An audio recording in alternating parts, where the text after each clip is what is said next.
This is the 60-second sales strategy course for ReferralTeam. Over the next 10 minutes, I'm going to teach you a simple process that will help you turn past clients, existing clients, service providers, networking groups, your neighbors, friends, and family into your referral team.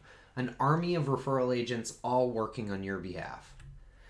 I think we can all agree that you want as many people referring you when someone they know is looking for a realtor or mentions they're thinking about buying or selling a property. You want your name at the tip of their tongue. But did you know that 42% of home buyers and 41% of home sellers found their agent through a friend, neighbor, relative, or past client? The number of referrals is greater than nearly any other customer acquisition channel and represents an opportunity that keeps on giving.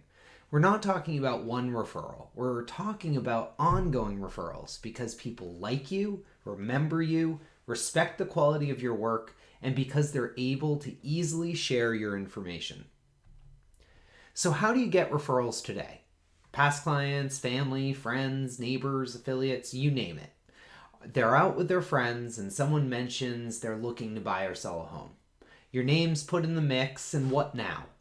They write your number on a napkin, they offer to send an email, they may text your number, which they have in their phone's contacts, or more often than not, they utter those dreaded words. I think I've got their business card at home. I'll try to dig it out and text you the number. So assuming this works and someone you know just referred you, what's wrong with this scenario? You are. That's right, you're not in it. So it's truly wonderful that people know you, think of you when someone mentions that they're looking for a realtor. But with the way things work today, you're waiting on the person to reach out to you, if they decide to reach out to you at all. Statistically, you only have 3 days. If they don't contact you within 3 days of the referral, they're not calling. One of our clients, Jim Shantz, he's the VP of Operations at an 800 agent brokerage in Tampa, Florida. He teaches his agents to put their agent SavvyCard on the smartphone of every service provider they work with, members of any networking group they belong to, every past client, all their friends and neighbors. In fact, Jim takes it a step further, and he tells his agents to buy SavvyCards for business for their service providers they work with, or encourage them to purchase it themselves. Why is that? Well, let me explain with an example. When Mark, a painter, one of Jim's trusted service providers, was painting his cousin Steve's house, Steve said he wished he had painted the place sooner so he could have enjoyed it. He was only having it painted to get it ready to sell.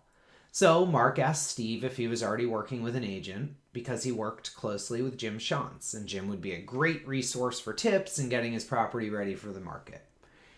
If he was interested, he'd share Jim's SavvyCard with Steve. Steve said that would be a huge help, so Mark shared Jim's card to Steve.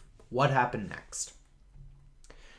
Well, not only did Steve get the text message with a link to Jim's SavvyCard and all his information, but Steve was also prompted to download Jim's contact information into his phone.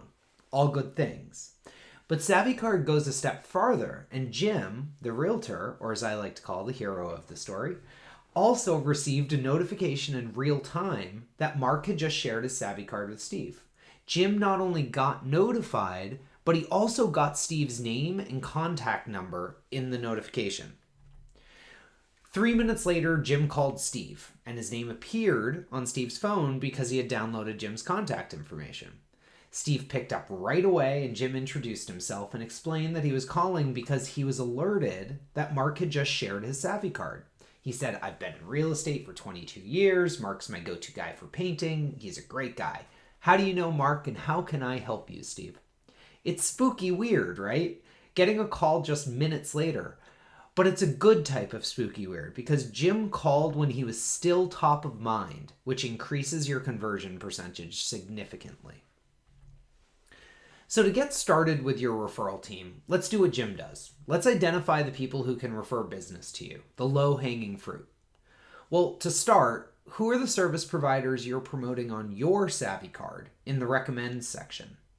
You could reach out and explain that you're promoting them through your SavvyCard and you'd like them to do the same.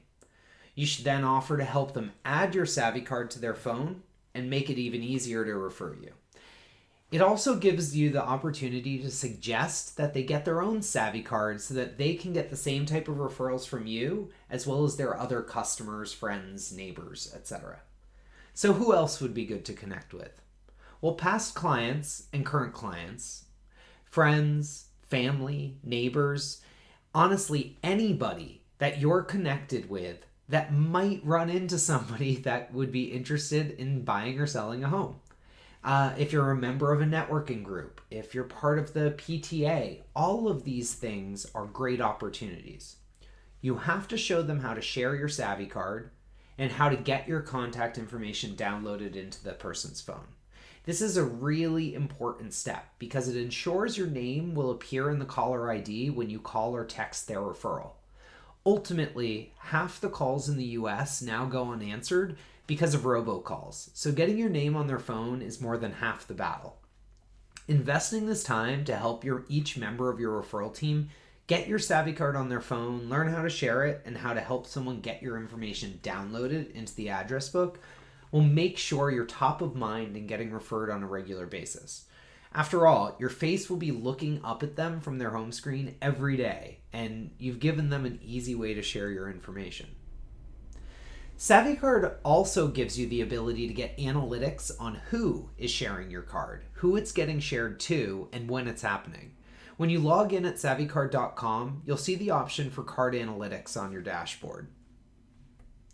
Inside Card Analytics, you'll see that SavvyCard reports how many times you've shared your card, how many referrals you have, who your top 5 referrers are, and you'll also have a log of every share that's happened.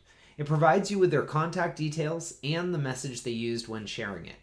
You could even offer a reward to people who are sharing your card. Maybe a promotion where you tell your referral team you'll give them a Starbucks gift card for every referral they send on your behalf.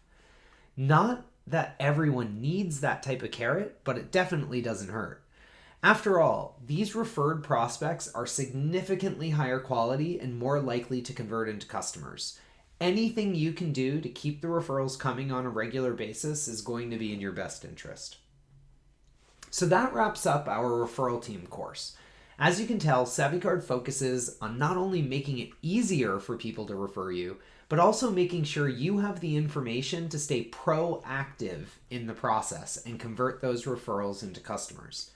If you have any questions about the referral team process or would like to get some of your affiliates signed up for their own SavvyCard account, feel free to reach out to our live support desk at any time by emailing support@SavvyCard.com or calling 727-502-6012. And don't forget to watch Seller Share and the rest of our 60-second sales strategy courses to see how other agents are getting the most out of their SavvyCard. Last but not least, I'm hoping you can take a minute or two out of your day to let us know if this video is helpful for you. Please text SURVEY to 72889. You'll get a link to a Google form with a couple questions about today's presentation and some information on some of our additional products. By completing the survey, we'll be able to send you additional resources, including how-to guides, best practices, and other great video content. Thank you again for taking the time to learn about SavvyCard and how it can help grow your business.